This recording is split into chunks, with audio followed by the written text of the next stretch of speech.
बातों, दावों, धमकियों और बुलडोजर को छोड़कर अगर एक कत्ल की तफ्तीश और आरोपियों की गिरफ्तारी की बात करें तो उमेश पाल मर्डर केस में यूपी पुलिस के हाथ अब भी खाली है। सीसीटीवी कैमरे में कैद एक भी शूटर पुलिस के हाथ नहीं लगा है। कत्ल की वजह को लेकर भी पुलिस अंधेरे में है। यहाँ तक कि जिन 2 घरों पर बुलडोजर चलाए गए हैं उन्हें लेकर भी अब सवाल उठ रहे हैं।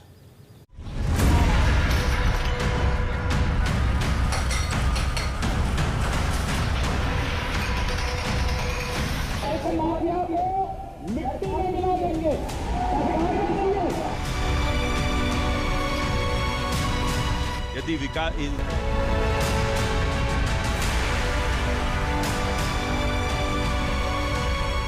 अगर पुलिस के गिरफ्त में आ जाएं तो बहुत हाय तौबा ना बचाएं, ताकि ड्राइवर कहीं पर असंतुलित हो जाए और गाड़ी पलट जाए।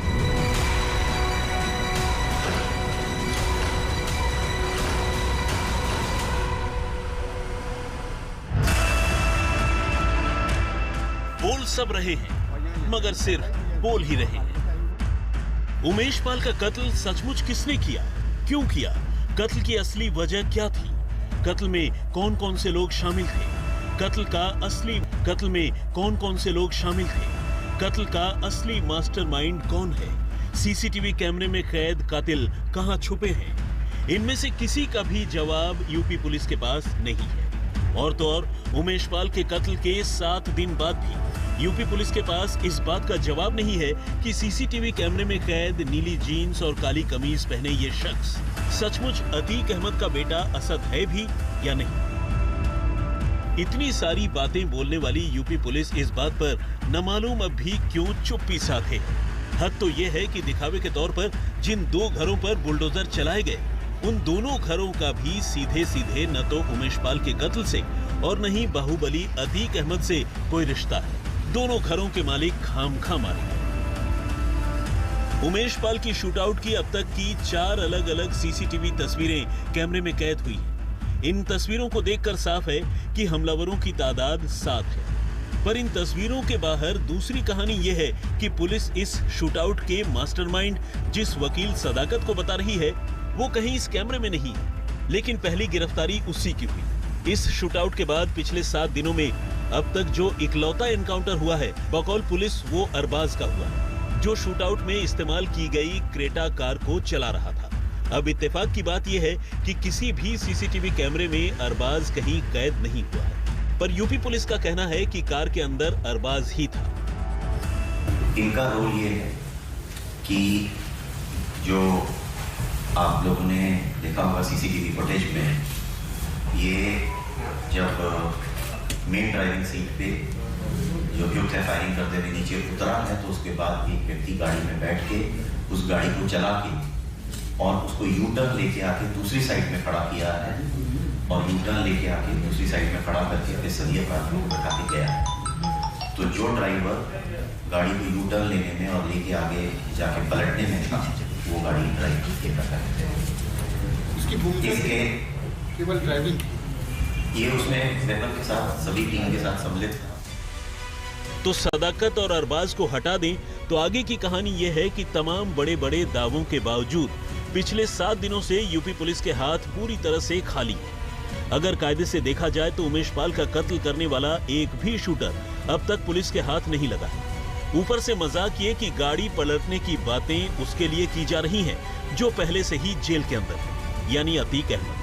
अब सवाल यह है कि क्या यूपी पुलिस भी नेताओं की तरह सिर्फ लफाजी से ही केस सुलझाया करेगी, बड़बोलेपन से ही बदमाशों को गिरफ्तार किया करेगी, या सचमुच कुछ काम भी करेगी? इस पूरे केस में सबसे बड़ा सवाल अब भी अपनी जगह पर खड़ा है कि आखिर उमेश पाल को क्यों मारा गया। प्रयागराज के बाहर इसे लेकर जो भी वजह बताई जा रही है, लेकिन अगर प्रयागराज के लोगों की बात करें तो उमेश पाल के कत्ल की वजह राजू पाल मर्डर केस में गवाह होना नहीं बल्कि विवादित जमीन के झगड़े का है। अब इस एफआईआर को देखिए, इसे प्रयागराज के ही धूमनगंज थाने में 24 अगस्त 2022 को दर्ज किया गया था। इस एफआईआर को लिखवाने वाले शख्स का नाम कृष्ण कुमार पाल धनगर है, जो उमेश पाल का नजदीकी बताया जाता है। जबकि एफआईआर के मजमून की बात करें तो ये कहता है कि बाहुबली अतीक अहमद के इशारे पर खालिद जफर, मोहम्मद मुस्लिम, अबू साद के अलावा 6 और लोगों ने 11 फरवरी 2022 को उसके जमीन पर कब्जा करने की कोशिश की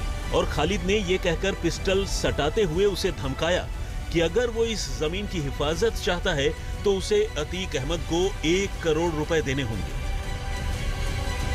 यानी इस एफआईआर से साफ है कि अतीक अहमद और उमेश पाल के बीच जमीन के टुकड़ों को लेकर तनातनी चल रही थी और ये मामला उसकी एक मिसाल भर है। जानकारों की माने तो उमेश पाल पहले भी जमीन के कारोबार से जुड़ा हुआ था और अतीक पर तो खैर जमीन के कब्जों के एक नहीं बल्कि कई मामले हैं। ऐसे में दोनों के बीच इस मसले पर भी खींचतान चलती रही थी। लेकिन क्या जमीन का यही झगड़ा उमेश पाल के कत्ल की वजह बन गया या फिर इसके पीछे कोई और साजिश है? पुलिस के पास फिलहाल इस सवाल का भी कोई साफ जवाब नहीं है। यूपी पुलिस ने उमेश पाल के कत्ल के पीछे बेशक उसका विधायक राजू पाल के कत्ल के मामले में गवाह होने को एक वजह बताई हो, मगर सच्चाई यही है कि उमेश पाल सीधे तौर पर उस मामले में गवाह था ही नहीं।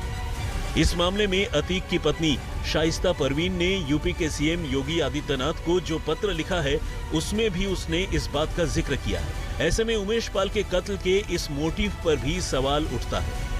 अगर एक बार को ये मान भी लिया जाए कि उमेश पाल राजू पाल के कत्ल के मामले में एक गवाह था, तो भी ये मामला इतना पुराना है कि अब उस केस में सारे लोगों की गवाहियां भी पूरी हो चुकी हैं। ऐसे में अब अतीक का इतने साल बाद उमेश पाल का कत्ल करने वाली बात भी समझ में नहीं आती है। दूसरी तरफ कैमरे में दिखाई दे रहे शूटर अब भी पुलिस की गिरफ्त से दूर हैं। साजिश की तह तक पुलिस पहुंची नहीं है, लेकिन फैशन के तौर पर पहले ही बुलडोजर निकाल दिया। इस केस में अब तक जिन 2 घरों पर बुलडोजर चलाए गए हैं, अब जरा उनकी भी पूरी सच्चाई जान लीजिए। बुलडोजर वाली ये कार्रवाई प्रयागराज डेवलपमेंट अथॉरिटी यानी पीडीए की तरफ से की जा रही है। पीडीए की माने तो इस कोठी के मालिक सफदर अली हैं, जिन्होंने अपने इस मकान का नक्शा पास नहीं करवाया था, लिहाजा उनके मकान को धराशायी किया जा रहा है। पीडीए का कहना है कि इस सिलसिले में मकान मालिक को कई बार नोटिस दिया जा चुका है और आखिरी नोटिस अब से चंद रोज पहले यानी 28 फरवरी को दिया गया था, जबकि पीड़ित परिवार का कहना है कि उन्हें इस सिलसिले में अब तक कोई नोटिस मिला ही नहीं। हालांकि पीडीए के इस नोटिस और नक्शे वाले खेल के पीछे मिट्टी में मिला देने वाली कार्रवाई के होने की बात तो साफ है, लेकिन खास बात यह है कि मकान मालिक का कहना है कि न तो उसका उमेश पाल मर्डर केस से कोई लेना देना है और न ही उसका बाहुबली अतीक अहमद से दूर दूर तक कोई वास्ता है। बुलडोजर का निशाना बने परिवार की SSA गन हाउस के नाम से प्रयागराज में ही एक दुकान है और इस परिवार की माने तो ये कोठी उन्होंने किसी ज्यादती से नहीं बल्कि अपनी मेहनत की कमाई से बनाई थी। यहाँ पे कौन रहता है? ये मेरे लड़के रहते हैं। आपने कोई अतीक गैंग से कोई संबंध है? कसता ही नहीं साहब, कभी नहीं। बाप आपके खिलाफ दर्ज नहीं, कभी नहीं। कोई नोटिस दिया गया आपको? नहीं, पुलिस तो आपको नोटिस दिखा रही है कि पहले भी आपको नोटिस दिया गया मिली नहीं है। नहीं साहब, हमको नहीं मिली। क्या करते हैं, क्या हमारा बंदूक की दुकान है सर, जानसनगंज चौराहे पे। कभी नहीं। तो ये रजिस्टर उठा के देख मान रहे हैं आप, इस कार्रवाई को कैसे देख रहे हैं? सर, ये किसी ने गलत शिकायत करके करवाया है। नहीं, आप पर आरोप है कि आप अतीक अहमद गैंग को सप्लाई करते कभी थे। नहीं। अगर एक रजिस्टर दिखा रहे हैं, अगर एक निकल जाएगा तो हम अपनी जबान कटवा देंगे। नहीं, जो शस्त्र की दुकान है आपकी, क्या हम सप्लाई करने की बात आ रही है? एक भी निकाल देंगे तो जो कहेंगे हम कटवा देंगे जबान अपनी, अगर एक दिखा देंगे। नहीं, ये कहा जा रहा है उमेश पाल में जो लड़कों ने गोली चलाई, वो गोली आपके यहाँ से नहीं नहीं नहीं, कभी बंदूक आपने नहीं कराई थी? नहीं। बंदूक की दुकान हमारी जानसनगंज चौराहे पे, किस नाम से है? SS gun house. अच्छा, ये बताया जा रहा है कि ये अतीक अहमद से कनेक्शन है। क्या कुछ ऐसा आपके पिता या आपके भाइयों में कुछ ऐसा कभी हुआ है? अब मैं बता रहा हूँ कि कुछ ऐसा कनेक्शन नहीं है। 2012 में खरीदा गया था इसको। ये कभी नोटिस दिया गया? नहीं भाई, कोई आप लोगों को प्रयागराज विकास प्राधिकरण ने नोटिस? कुछ नहीं, कभी नहीं। उमेश पाल हत्याकांड में जो शूटर्स थे उनको जो कारतूस थे वो कारतूस सप्लाई हुई थी। आप मीडिया के आदमी हैं, आप चलें कैमरा लेके, स्वयं पूरा जितने लोग यहाँ खड़े हैं पुलिस वालों को लेके, सारे मीडिया कर्मियों को ले चलिए, रजिस्टर खोल के देख लीजिए मेरा। मैं दुकान के अंदर नहीं जाऊँगा, एक एक पेज पलट के देखिए। अगर आप निकाल देंगे, आप जो कहेंगे वो मानूंगा। ये मुझे हम लोग को फर्जी फंसाया जा रहा है मेरे बड़े भाई। मेरे दुकान पे CCTV कैमरा लगा है, उसकी फोटोज चेक कर लिए, कौन आया मेरी दुकान पे। अगर उन लोगों में से कोई आया तो आप हमें बताइए। अब पीडीए की इस बुलडोजर वाली कार्रवाई पर इलाके के पार्षद को भी सुनिए। इन पार्षद साहब का ताल्लुक भी बीजेपी से ही है और पार्षद साहब खुद खुलेआम ये कह रहे हैं कि सफदर अली और उनके बेटों का दूर दूर तक उनकी जानकारी में कोई भी आपराधिक रिकॉर्ड नहीं है। और न ही इनका अतीक अहमद से कोई लेना देना है। और जब से हम जानते हैं, हमको आए हुए राजरूप में 37-38 साल हो गए। इनको भी काफ़ी दिनों से परिचय है। पिछले 5 साल से हम पार्षद भी हैं।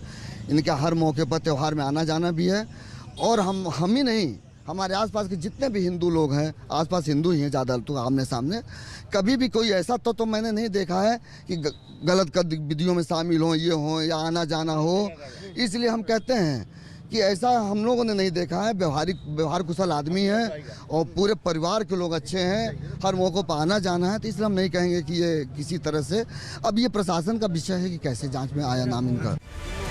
ऐसे में सवाल उठता है कि अगर ये नक्शा पास न होने पर की गई एक सामान्य कार्रवाई है, तो फिर इसकी याद पीडीए को ऐन उसी वक्त क्यों आई जब उमेश पाल हत्याकांड के बाद मुख्यमंत्री योगी आदित्यनाथ ने माफियाओं को मिट्टी में मिला देने की बात कही। अगर इस मामले का उमेश पाल हत्याकांड से कोई वास्ता नहीं है, तो फिर सफदर अली को अतीक का नजदीकी क्यों बताया जा रहा है? अब बुलडोजर वाली इस कार्रवाई से ठीक 24 घंटे पहले यानी बुधवार को हुई बुलडोजर वाली ये पहली कार्रवाई देखी। पीडीए ने इस कोठी को भी नाजायज तरीके से बनाए जाने की बात कही, लेकिन साथ ही ये भी बताया गया कि इस कोठी का मालिक जफर अहमद अतीक अहमद का खासम खास है और इसीलिए उसके खिलाफ ये कार्रवाई हुई। हालांकि जफर की ओर से बताया गया कि उसके मकान को अतीक अहमद की पत्नी शाइस्ता ने किराए पर जरूर लिया था, लेकिन न तो उसका अतीक से सीधे तौर पर कोई लेना देना है और न ही उमेश पाल के कत्ल से।